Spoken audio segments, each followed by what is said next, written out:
이 시간 함께 나누실 말씀 사무엘상 1장 19절에서 28절까지 말씀입니다.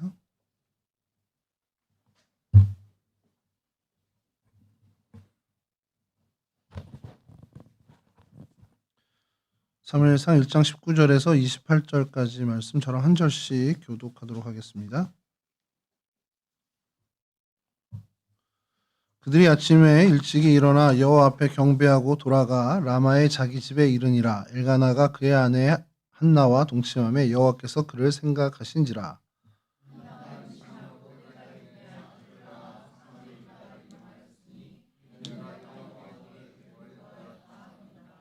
그 사람 엘가나와 그의 온 집이 여호와께 매년제와 서원제를 드리러 올라갈 때에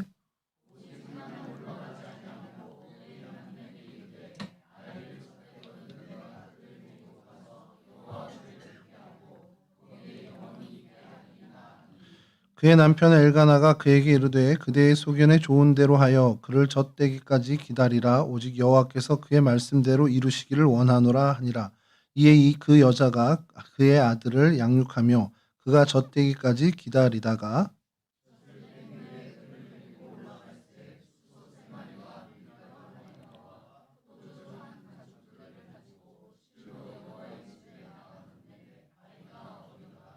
그들이 숫소를 잡고 아이를 데리고 엘리에게 가서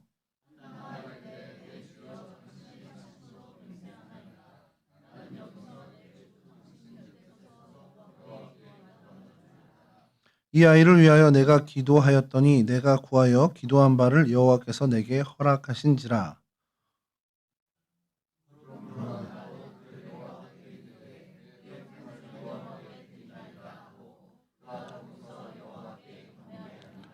아멘. 예, 오늘 저희가 살펴볼 성경의 장소는 라마라는 곳입니다. 성경에 많이 등장하고요. 특히 이제 사무엘을 중심으로 해서 저희가 성경 이제 사울 왕과 이제 이스라엘 왕국이 세워지기 직전까지 라마라는 곳이 어떻게 보면 정치적 종교적 중심지였던 곳이죠. 라마는 뭐 히브리 말로도 라마고요. 그 뜻은 높은 곳, 고원, 높은 지대라는 뜻을 가지고 있습니다. 이 라마가 성경에 등장하는 지명이 여러 군데 있는데 그건 이제 차후에 좀 말씀을 드릴 텐데 저희가 오늘 살펴보려는 라마는 베냐민 지파에게 분배된 땅의 라마입니다. 그리고 그곳이 많은 성경학자들의 논란이 이 성경 역사 동안 많았습니다. 이게 사무엘의 고향, 그러니까 엘가나의 고향이냐 아니냐 이것도 논쟁이 굉장히 많았고요. 또 드보라가 등장하는 기사에 라마가 또 등장합니다. 그래서 그게 어디냐 그래서 이게 왜 좀 헷갈리냐면 베냐민 지파가 분배받은 그 땅과 그 부분이 에브라임 지파와 사실은 그렇게 멀지 않습니다. 멀지 않다 보니까 에브라임 지파, 에브라임 산지 안에 있는 라마와 이 베냐민 지파에 속한 라마가 굉장히 이제 혼돈을 많이 줬었고요. 그나마 다행히 성서고고학에서 이것을 결론을 잘 내려줘서 오늘 저희가 살펴보려고 하는 것은 사무엘의 고향 라마이면서 바하사 왕과도 연결돼 있고요. 또 베냐민 지파에게 배분되었던 그 라마를 저희가 살펴보려고 합니다. 먼저 지도를 좀 보시면요. 제가 오늘 다시 좀 시도해 보려고 갖고 왔는데요. 박영원 원사님이 주셨는데 여전히 화면에는 안 먹혀서 그냥 이렇게 좀 보겠습니다. 예루살렘이 있고요. 예루살렘의 바로 위에 AL람이라고 이렇게 ALRAM이라고 이제 지도상에 돼 있는데 이제 알람이라고 이제 아랍어입니다. 아랍어로 돼 있는 도시가 우리가 오늘 살펴본 그 라마라는 곳입니다. 히브리 사람들은 오늘 여기를 에르람이라고 부르기도 해요. 그러니까 R로 부르냐 L로 부르냐에 따라 좀 다른 게 EL해서 L로 부르게 되면 이스라엘 히브리어 쪽에 가까운 지명이고요. 그다음에 AL에서 R로 부르게 되면 이건 아랍 사람들이 부르는 호칭으로 보시면 됩니다. 그래서 알람 혹은 에르남, 엘람 이렇게 부르고 있습니다. 그래서 지금 현재는 팔레스틴 사람들의 자치지구 안에 있는 곳인데 이따 사진을 좀 보여드리겠지만 여기도 또 좀 복잡한 정치 관계가 좀 얽혀 있습니다. 그래서 예루살렘 북쪽으로 한 7에서 8km 정도 떨어져 있는 곳이고요. 다음 지도를 보시면 이제 좀 확대된 도시입니다. 지도입니다. 확대된 지도인데 예루살렘 저 밑에가 이제 구도심 옛날 그 저희가 살펴봤던 예루살렘 성전이 있는 그게 지금 영어로 써 있는 예루살렘 그 밑에가 이제 그 구도시고요. 그래서 그 위로 쭉 길이 있습니다. 그 길을 따라 쭉 가게 되면 다음 지도 보여주시면 예, 이게 내비를 킨 겁니다. 그래서 거룩한 무덤 성당이 있는 저희 구도심 쪽인데 저기서 그냥 차를 타고 쭉 가면 33분이면 도착하는. 근데 거리가 멀어서 33분이 아니고요. 도로가 그렇게 속도를 내지 못하는 도로다 보니까 33분 정도 걸리는 거고 실제 직선 거리로는 한 7km에서 8km 사이입니다. 그래서 저희 동성교에서 7, 8km 정도 있는 거리, 직선 거리를 이렇게 쭉 찾아보면 조금 가면 좀 넘어가고 조금 딴 쪽 가면 좀 덜 가고 그래서 딱 찾아보니까 이대역이 딱 저희에서 한 7.89km 정도 나오더라고요. 그래서 그 정도 거리입니다. 그러니까 예루살렘 지금 현재 이스라엘 예루살렘과 어떻게 보면 크게 이제 뭐 동떨어지지 않은 곳으로 한 동네라고 이제 보시는 한 도시 안에 있는 영역이라고 봐도 무방할 정도로 가까이에 있는 곳입니다. 지금 행정적으로 웨스트뱅크 이제 서한 지구에 속해 있긴 한데 한 2만 5천 명 정도가 거주하는 곳이고요. 예루살렘이랑 굉장히 가까워서 이 팔레스틴 자치단체와 계속 그 갈등이 벌어지는 그 분쟁 속에서 굉장히 많은 일들이 벌어진 곳이기도 합니다. 그래서 신문 기사가 저희 한국 언론에는 그렇게 보도가 잘 안 되긴 했지만 뭐 이스라엘이나 유럽 언론 쪽에는 좀 자주 등장하고 가장 또 최근에 또 뉴스에 크게 좀 등장했던 도시이기도 합니다. 많은 고고학자들이 이 알람이라는 곳을 성경 속의 라마와 동일한 장소로 이제 보고 있는데 이제 거의 이게 정설이 되고 있습니다. 그리고 이곳에서 유적들이 좀 발견이 됐는데 이게 사무엘 시대의 유적으로 이제 어떻게 보면 이제 증명이 된 그런 유적들이 좀 발견이 됩니다. 그래서 그 시절부터 이곳이 어쨌든 도시화가 돼 있었고 사람들이 머무는 그리고 전략적으로 좀 중요한 위치를 자리하고 있었던 그곳으로 이제 여겨지죠. 이곳 말고도 에브라임 산지에 있는 성읍 라마가 등장합니다. 드보라와 관련된 그 라마라는 도시가 또 등장을 하고요. 또 길르앗 지역에 또 라마라는 도시가 있습니다. 뭐 라못 길르앗이라고 이제 뭐 개혁성경에 바뀌어서 표현이 되기도 하는데 그거 외에도 또 두로 동남쪽에 이제 아셀 지파 경계에 있는 라마가 여호수아에 등장을 하고요. 납달리 지파의 요새로서의 라마도 여호수아에 등장을 합니다. 그러니까 이게 라마라는 이름 자체가 높은 곳, 그러니까 고원이야. 그러니까 높은 지대라는 뜻을 갖고 있다 보니까 분배받은 그 자기 영역에서 좀 높은 곳이다 그러면 그냥 라마로 지칭했던 그런 일들이 좀 많았던 것 같아요. 그래서 이제 여러 지파 안에도 이제 그 라마라는 도읍들이 많이 있었습니다. 유다 남쪽에 이제 북쪽에 이렇게 라마들이 좀 있고요. 남쪽에는 오히려 유다 산지의 아래쪽에 있는 시므온 지파의 라마도 또 이제 등장을 합니다. 뭐 성경에 언급만 된 거고요. 지금 고고학적으로는 거기가 어딘지 밝혀진 것은 지금 오늘 저희가 살피는 이 베냐민 지파에 속했던 라마와 에브라임 산지 드보라와 관련이 돼 있는 그곳의 라마 정도가 고고학적으로 밝혀졌고요. 그 외에는 사실 추정만 할 뿐 고고학적으로 어떻게 좀 밝혀진 장소는 사실 없습니다.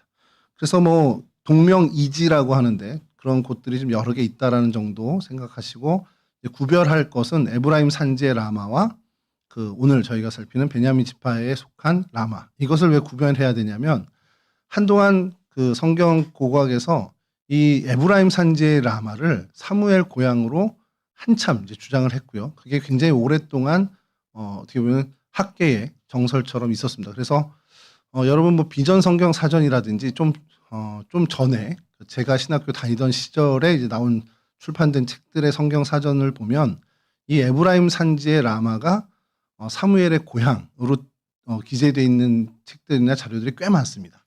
그리고 로고스 바이블이라는 그 성경 프로그램이 있어요. 그것도 좀 많이들 사용을 하시는 부분 중에 하나인데 거기서도 이 라마를 검색을 하면 아직도 이제 그 에브라임 산지의 라마가 사무엘의 고향으로 이렇게 나오고 있습니다. 그러니까 이상하네. 이게 베냐민 지파의 라마가 사무엘 고향이라고 가우지 목사 그러던데 이러면서 찾아봤는데 그렇게 나오면 아직 이게 버전업이 안 된 거라고 생각하시면 되고요.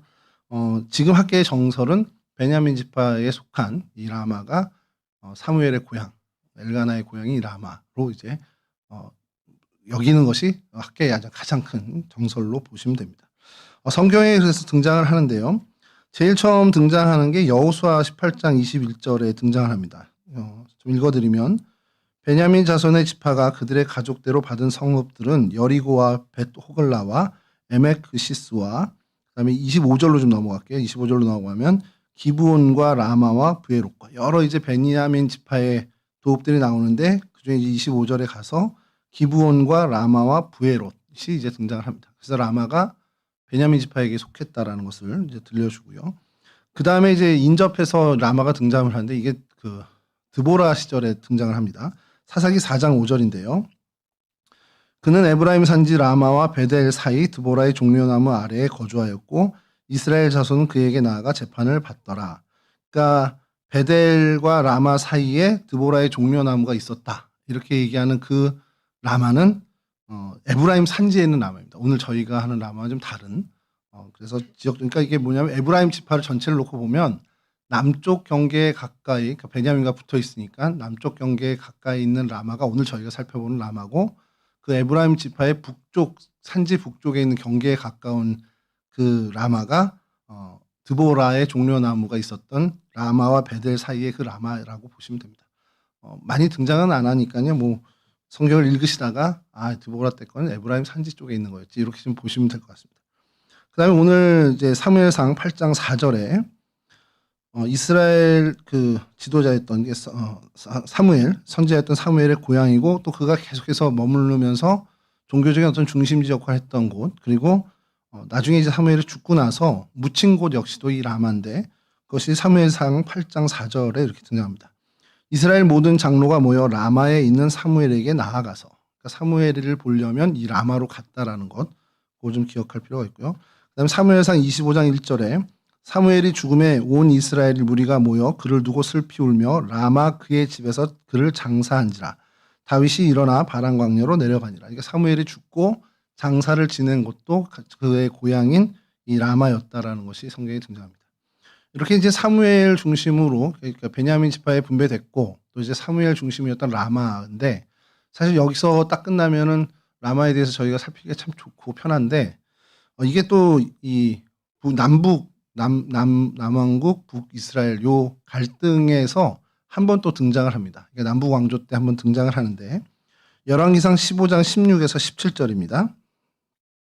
그러니까 이제 북쪽의 바하사 왕 시절인데 먼저 설명을 좀 드리면 남유다를 좀 봉쇄하고 싶은 거예요. 이렇게 위협도 되고 그리고 또 남유다 이제 예루살렘으로 예배를 드리러 가는 사람들을 좀 더 차단하고 싶은 마음도 또 그때 계속해서 이어져 왔고요.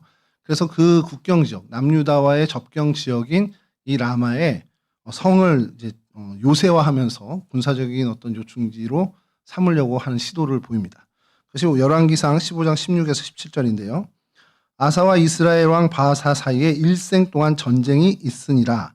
이스라엘의 왕 바하사가 유다를 치러 올라와서 라마를 건축하여 사람을 유다 왕 아사와 왕래하지 못하게 하려 한지라. 그러니까 여기를 요새화해서 남쪽으로 넘어가는 사람 또 남쪽에서 북쪽으로 올라온 사람을 다 통제하기 위해서 여기 이제 요새를 지려고 여기 쳐서 들어가서 이제 차지를 했습니다. 자, 그러니까 이 아사왕 남쪽의 아사왕과 북쪽의 이 바하사왕이 계속 전쟁을 했잖아요. 그러니까 유다왕 아사왕이 두고만 볼 수 없잖아요. 여기를 바로 코앞 내 앞마당을 뺏긴 겁니다. 뺏겼으니까 가만히 있을 수 없으니까 이게 삼국지에도 좀 많이 나오는데 그런 전략들이 여기서 싸움을 할 때 이 싸움을 좀 쉽게 하려면 제일 좋은 게 반대편에서 전쟁을 일으키면 이 군사가 그리 가잖아요. 여기가 좀 소홀해지니까 그 북이스라엘의 더 북쪽에 아람 왕이 있습니다. 베나닷이라고. 이 아사 왕이 베나닷에게 요청을 합니다. 야, 너 거기서 북이스라엘 좀 침공해줘.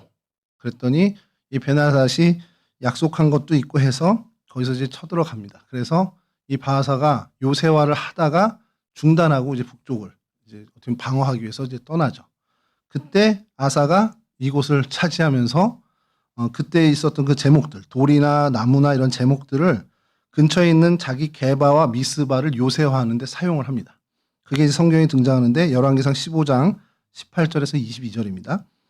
좀 긴데 제가 읽어드릴게요. 아사가 여호와의 성전 곡간과 왕궁 곡간에 남은 은금을 모두 가져다가 그 신하의 손에 넘겨 다메섹에 거주하고 있는 아람 왕의 왕 헤시온의 손자 다브림몬의 아들 벤하닷에게 보내며 이르되 나와 당신 사이에 약조가 있고 내 아버지와 당신의 아버지 사이에도 있었느니라.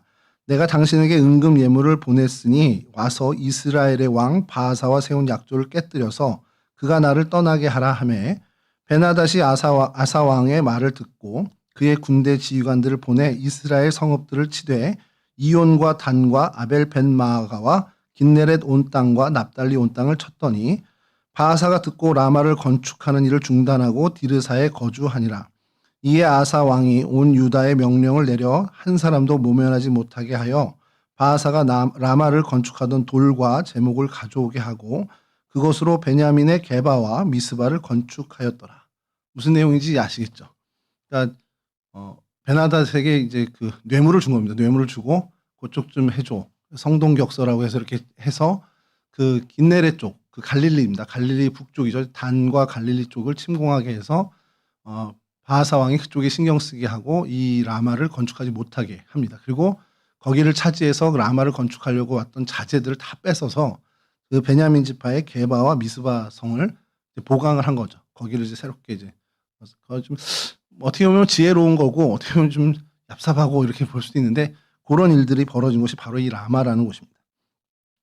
그리고 이 이후에 이제 느부갓네살 수비대장이 등장을 합니다. 그래서 바벨론으로 이스라엘 사람들을 예루살렘 사람들을 포로로 잡아가잖아요. 그때 바벨론으로 가는 여정에 잠깐의 집결지가 있었는데 그것이 바로 라마입니다. 예레미야 40장 1절인데요. 사령관 느부사라단이 예루살렘과 유다의 포로를 바벨론으로 옮기는 중에 예레미야도 잡혀 사슬로 결박되어 가다가 라마에서 풀려난 후에 말씀이 여호와께로부터 예레미야에게 임하니라. 그러니까 예레미야도 바벨론 포로로 잡혀가던 중에 잠깐의 기착지였던 이 라마에서 이제 풀려나게 됩니다. 하나님의 은혜로 풀려나게 되죠. 그리고 거기서 사실 뭐 벌어진 일들이 성경에 좀 등장하죠. 니네 뭐 예굽으로 갈 사람 가고 뭐 남을 사람 남고 이렇게 얘기를 합니다. 그리고 포로로 가는 사람, 어떻게 보면 유능한 사람을 데리고 가는 거죠.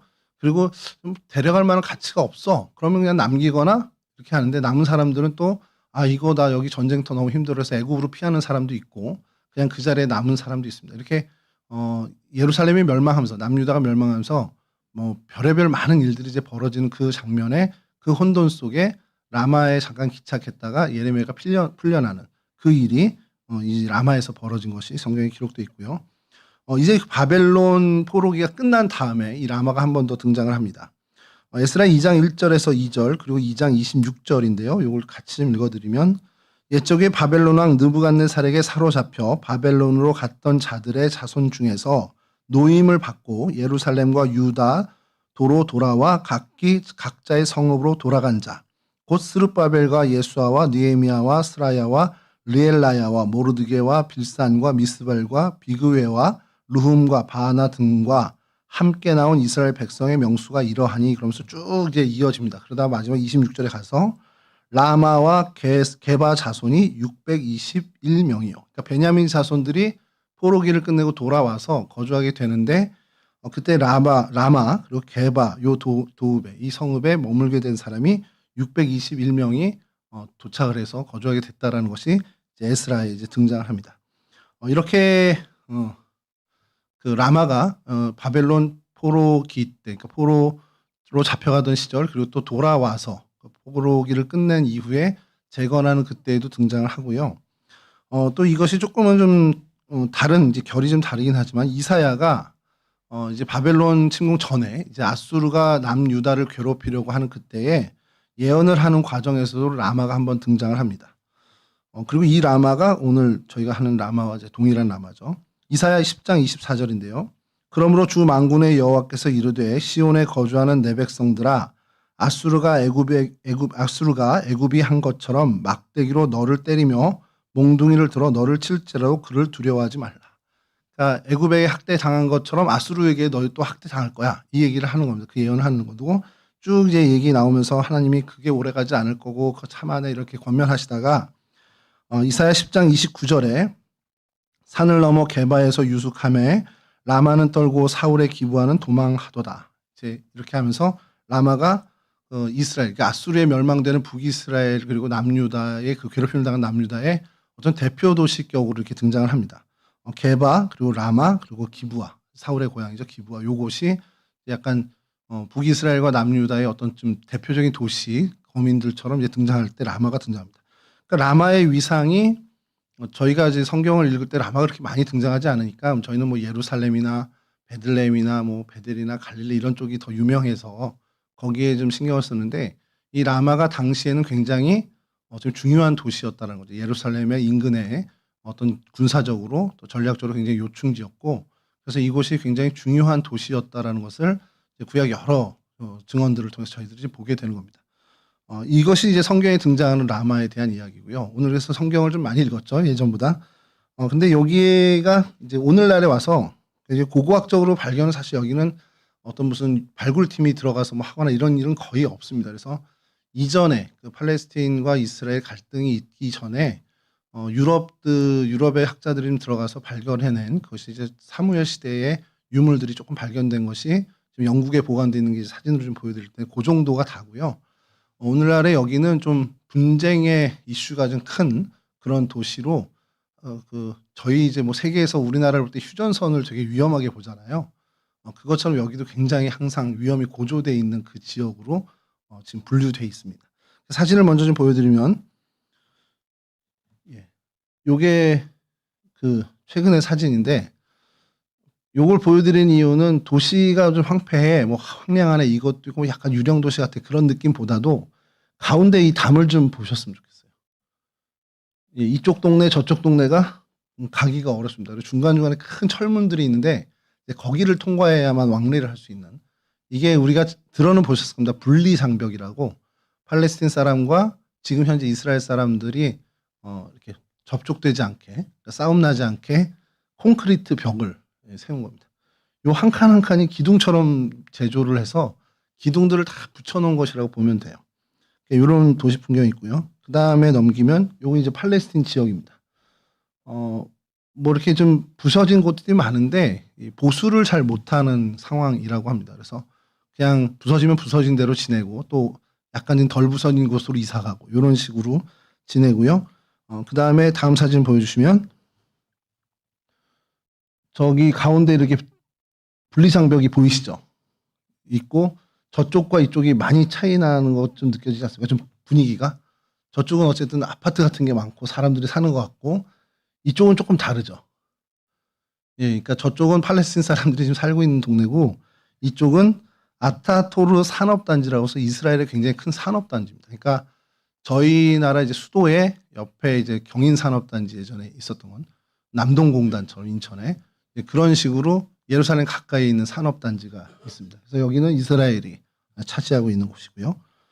그 다음 사진 보여주시면, 예, 여기도 이제 분리장벽의 너머와 안쪽의 차이를 좀 보여주는 사진이고, 그 다음에 사진을 보여드리면 이건 이제 길에 있는 건데 길 곳곳마다 길목마다 요런, 이게 잘 모르실 거예요. 우리나라 거랑 너무 달라서. 이게 검문 초소입니다.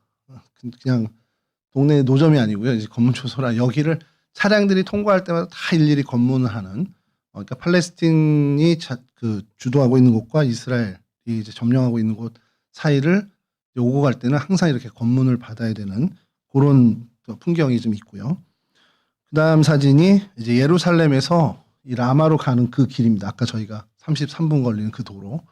그 도로에 라마에 이제 진입하는 그 길목에 있는 사진으로 이제 누가 올려놨더라고요. 그냥 좀 보기만 해도 좀 저는 좀 확실히 이제 저희에게 익숙하지 않은 풍경이라.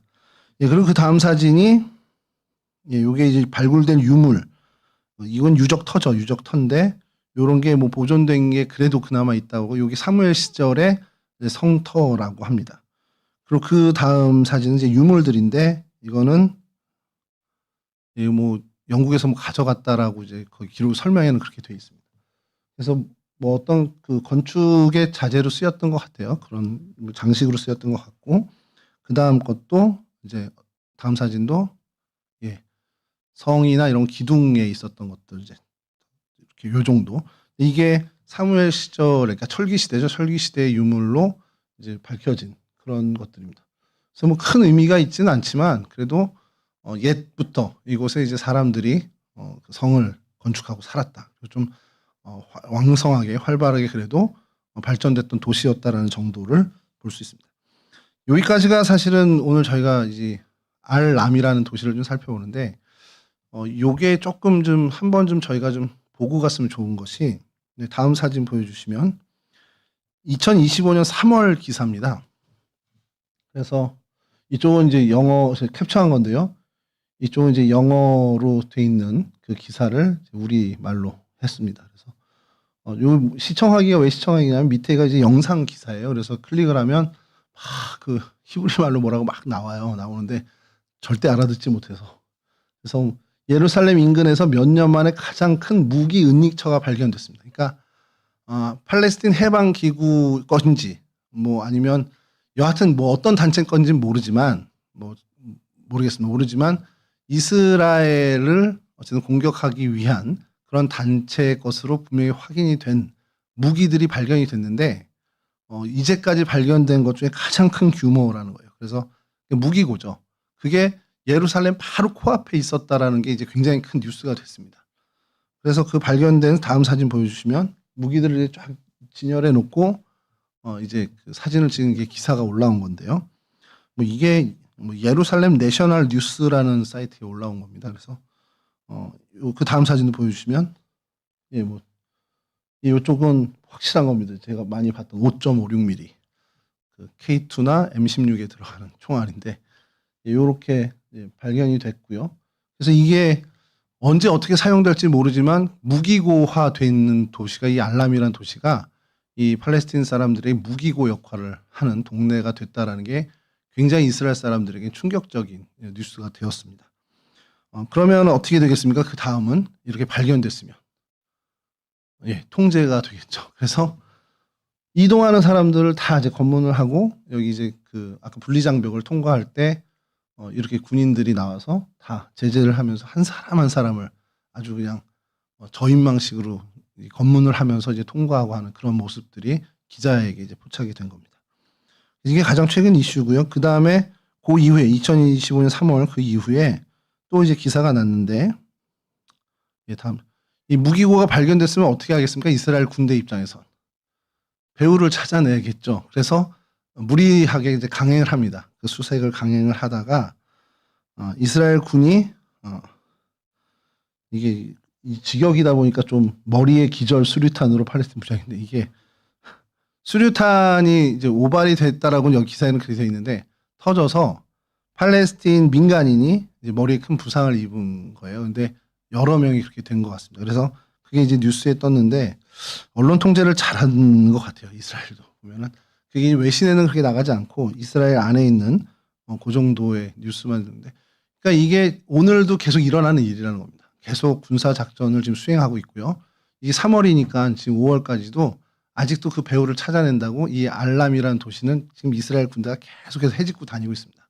그래서 보이는 사람들을 검문하고 혹 의심이 간다 그러면 체포하고, 그리고 의심이 가는 곳이다 그러면 뭐 군사 무기를 동원해서 파괴하고, 그래서 거기 있는 것을 끄집어내고 또 뭐 무기를 또 발견했다라는 기사도 후속 기사도 나오긴 했는데, 그러니까 쉽게 해서 전쟁 중입니다. 여기는 전쟁 중인 상황이고, 이것으로 인해서 또 보복 테러를 감행하고 군대를 향해서 보복 테러를 감행하고 또 그거에 의해서 또 다시 재보복을 하고 하는 일이 지금 이 알람이라는 도시에서 오늘 이 시간도 계속해서 벌어지고 있다라는 겁니다. 이런 도시라는 것. 그러니까 저는 그런 생각이 좀 들어요. 그러니까 이 팔레스틴이라는 이 지역, 이스라엘 가나안 땅이 하나님이 이스라엘 백성에게 주신 굉장히 젖과 꿀이 흐르는 정말 낙원과 같은 땅이잖아요. 근데 왜 이렇게 평화가 없을까? 그러니까 오늘날 전 세계에 뭐 요즘은 우크라이나와 러시아가 대표적인 곳으로 바뀌었지만 가장 평화가 없는 곳이 어딜까 그러면 항상 여기 이 중동, 이스라엘과 여러 중동 나라들. 제가 어렸을 때부터 지금까지도 그냥 저기는 항상 불안한 곳이었거든요.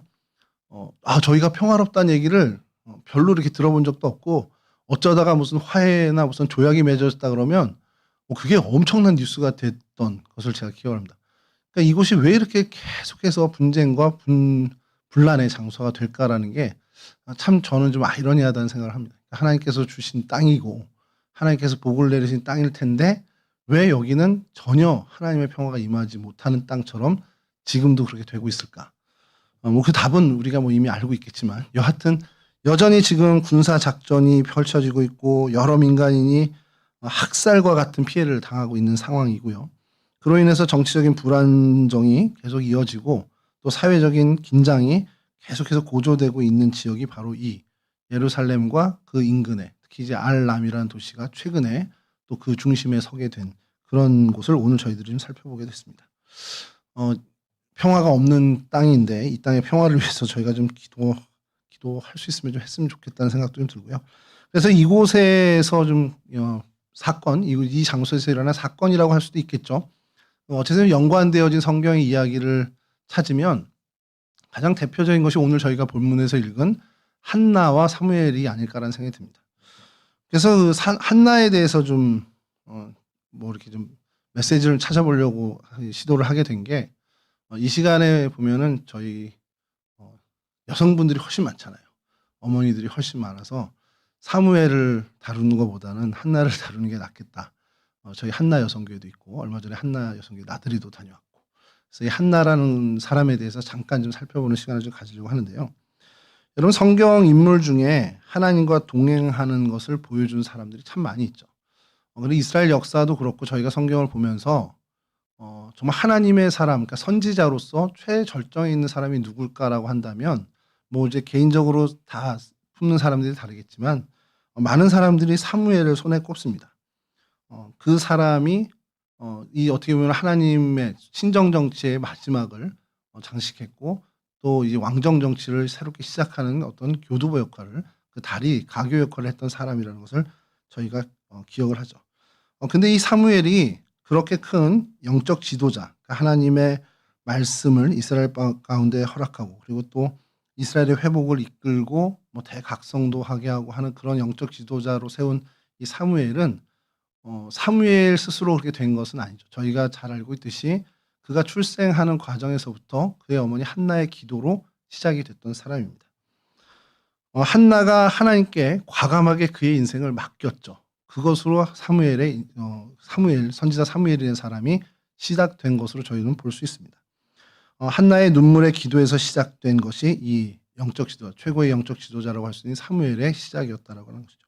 뭐 내용은 잘 알고 계실 겁니다. 하나님 앞에 자녀가 없었던 것으로 인해서 통곡하던 이 한나에게 하나님께서 그 기도를 들어주셔서 그 기도, 그 간절한 기도에 응답을 해주신 거죠. 근데 이 한나의 믿음이 얼마나 대단하냐면 하나님께 정말 떼쓰고 애써서 얻어낸 아들이잖아요. 그럼 얼마나 소중하겠습니까? 근데 그의 믿음은 야, 이거 하나님이 주신 아들이다. 그러니 하나님께 드려야겠다. 너무너무 정말 성숙한 믿음이라는 겁니다. 내가 정말 간구해서 내가 정말 눈물로 얻은 것이니까 정말 그 여한 없이 정말 그것을 누리고 그것을 정말 어떻게 보면 갖고 싶은 그런 마음이 분명히 있을 텐데, 하나님이 나의 그 절실한 마음에 응답해서 주셨으니 내가 정말 하나님께 드려야겠다라는 그 믿음으로 하나님 앞에 나아간 한나를 좀 보게 됩니다. 우리도 우리 자녀들을 향해서 그런 마음을 품죠.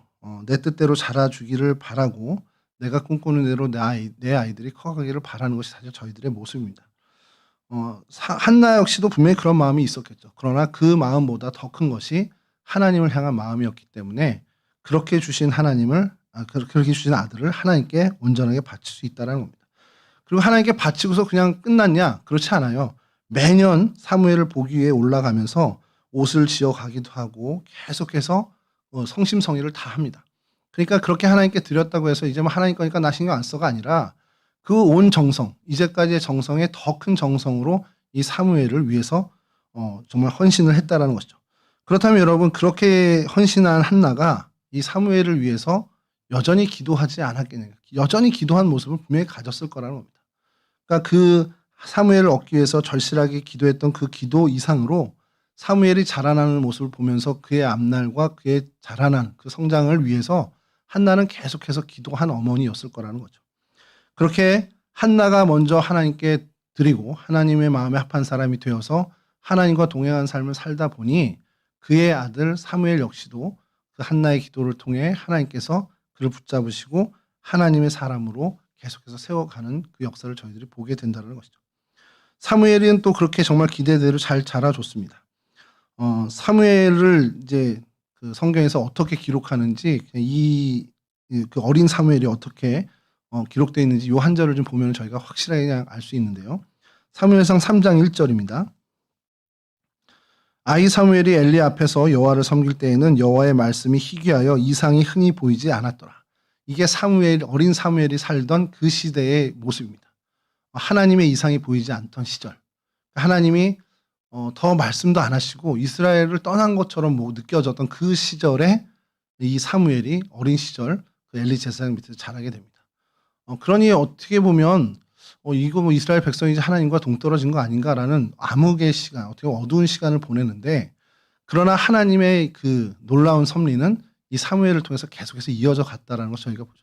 그 어두운 가운데서도 정말 어떤 빛의 역할을 계속할 수 있는 사람으로 사무엘을 하나님이 붙잡으셨다는 겁니다.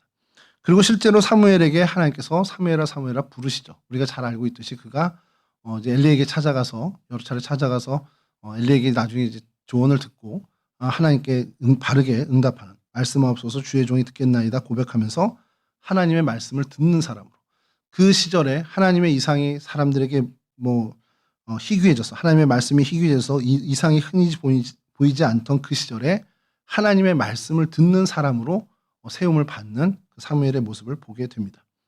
그런 사람을 통해서 하나님은 시대를 새롭게 하셨고 그 시대를 회복시킨 것을 저희들이 잘 알고 있죠.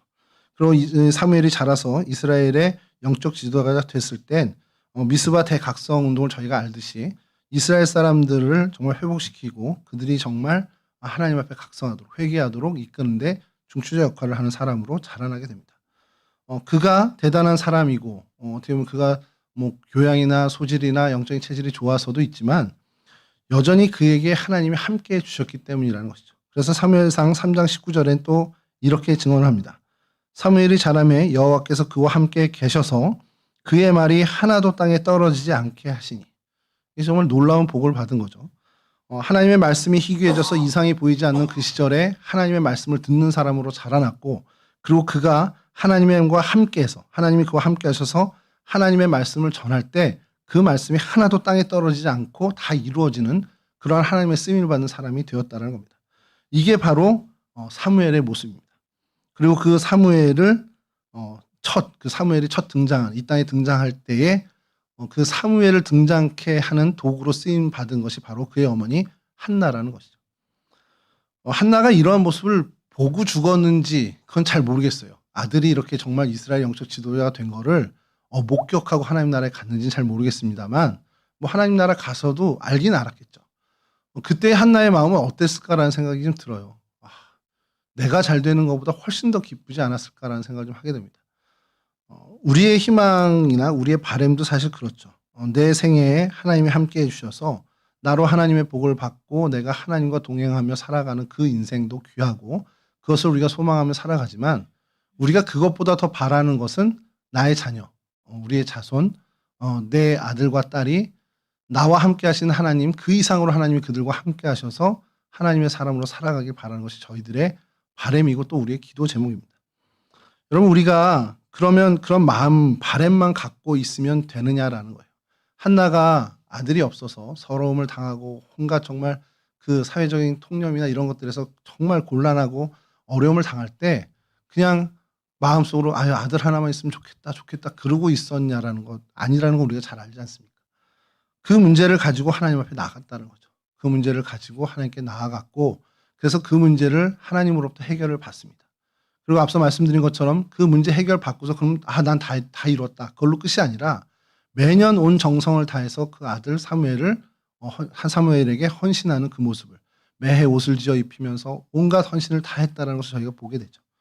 우리가 힘써 노력하는 것, 하나님을 향하고 하나님께 기도하며 우리의 자녀들을 위해서, 우리의 다음 세대를 위해서 우리가 애써야 하는 모습을 가져야 하는 이유가 여기에 있다는 겁니다. 우리가 그냥 포기하고 나 하나 구원받는 것도 감사하지 그것도 감사하긴 하지만 그걸로 머무르지 말고 한나의 그 놀라운 하나님과의 동행하며 하나님께 처절하게 정말 외치고 하나님을 붙잡았던 그 믿음을 하나님이 보시고 그 다음 사무엘을 세워 가신 것처럼 우리가 우리의 자녀 또 우리의 다음 세대를 위해서 마음의 소망을 품고 그들을 위해서 내가 헌신할 것이 무엇인지, 내가 무엇을 위해 기도해야 되는지를 찾아서 기도하고 하나님 앞에 간절함을 가지고 매달리는 그러한 한나와 같은 모습을 저희들이 좀 가졌으면 좋겠다라는 사실입니다. 물론 우리가 하나님 앞에 나에 대한 하나님의 그 은혜와 나에 대한 하나님의 그 역사를 소망하는 것도 중요하죠. 근데 거기서만 머무르지 말고 내 자녀, 내 자녀뿐만 아니라 우리 교회의 다음 세대, 우리의 믿음의 후손들, 그들을 위해서 정말 그들이 하나님 앞에 올바르고 그리고 하나님의 말씀을 듣는, 하나님의 음성을 듣는 자들로, 그리고 하나님의 말씀을 전하는데 그 말씀이 하나도 땅에 떨어지지 아니하는 인생처럼 그런 복받는 인생으로 살아가는 것을 위해서 우리가 함께 기도하며 나가는 한나와 같은 어머니들이 되었으면 좋겠습니다. 그러한 정말 사명을 능히 감당하고도 이기고 나무 믿는 그런 하나님의 백성들이 다 될 수 있기를 주님의 이름으로 간절히 축원합니다. 우리 잠깐 합심해서 기도하고요. 우리 찬송하고 마치도록 하겠습니다. 잠깐 우리 가정을 위해서 또 우리 기도할 때 특별히 우리 자녀들을 위해서 이 시간 잠깐 기도했으면 좋겠습니다. 하나님 저희 자녀들 저도 그렇습니다. 보면 볼수록 못 믿겠어요.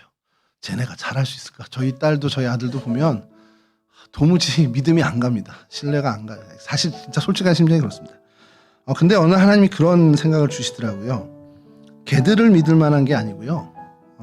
그 아이들과 함께 하시는 하나님은 진짜 믿을 만한 분이다라는 거죠. 그래서 내 자녀를 믿기보다 우리 자녀와 함께 하시는 하나님을 믿고 우리가 좀 기도했으면 좋겠습니다. 하나님께서 사무엘처럼 그들이 하나님의 말씀에 귀 기울이고 말씀을 듣는 자들로 자라나게 해주십시오. 그리고 그들이 하나님의 뜻을 이루어가는 사람들로, 그래서 하나님 그들의 인생 가운데 품으신 하나님의 뜻이 하나도 땅에 떨어짐 없이 다 이루어지는 그런 거룩한 인생을 살았으면 좋겠습니다. 우리 자녀를 위해서 이 시간 잠깐 기도해 주시고요. 또 한 가지 더 부탁드리는 것은 우리 동성교회 교회학교, 우리 다음 세대, 우리의 자녀 세대를 위해서도 기도해 주셨으면 좋겠습니다. 하나님께서 쓰시는 그 귀한 인재들을 길러내고 양육하는 우리 교회학교 될 수 있도록, 그래서 우리 동성교회 믿음의 그 계보를 정말 훌륭하게 잘 이어가는 우리 교회학교가 될 수 있도록 우리 다음 세대를 위해서도 이 시간 잠깐 합심해서 기도하시고 우리 찬송하고 마치도록 하겠습니다.